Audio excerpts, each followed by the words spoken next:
تو ہم نبی کی سیرت میں دیکھتے ہیں ہر کام ایک سوچ کے ہو رہا ہے, ایک طریقے سے ہو رہا ہے.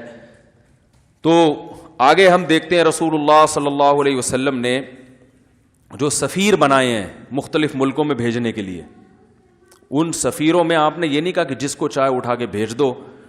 مدد کہاں سے آئے گی؟ بادشاہ کے دل کو نرم کرنا کس کا کام ہے؟ اللہ کا کام ہے. یہاں دعا مانگوں گا میں, جس کو چاہو بھیج دو. نا, جتنے سفیر آپ نے ملکوں میں بھیجے ہیں نا بادشاہوں سے بات کرنے کے لیے, ان کی پرسنالٹی کو بھی بہت دیکھا گیا ہے کہ وہ قداور تھے, خوبصورت تھے, بلیغ تھے, بات کرنا جانتے تھے.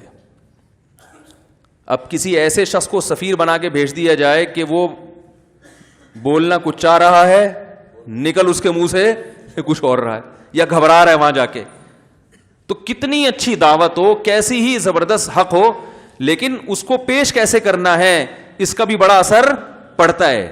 دنیا کے حکام ہیں یہ. تو رسول اللہ صلی اللہ علیہ وسلم نے جو بڑے سفیر تھے نا, دحیہ کلبی رضی اللہ عنہ, یہ سفیر تھے, ملکوں میں جاتے تھے بادشاہوں سے بات کرنے, اثر پڑتا تھا. پہلا امپریشن بادشاہ کے سامنے, بھائی یعنی ہٹو بچوں, ٹھیک ہے نا.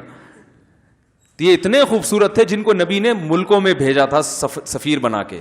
اتنے خوبصورت, آپ نے یہ تو سنا ہوگا نا کہ جو کوئی بہت خوبصورت عورت ہو فتنے کا سبب بنتی ہے, پردے کا حکم دیا ہے نا اس کو.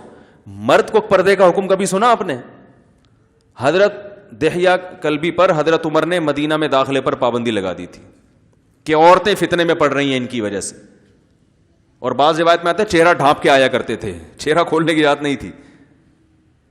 تو ایسی پرسنالٹی جب روم اور فارس کے بادشاہ کے سامنے جا کے کھڑی ہوگی تو بادشاہ تھر تھر کانپے گا, بولے گا بھائی آسان نہیں ہے ان سے بات کرنا.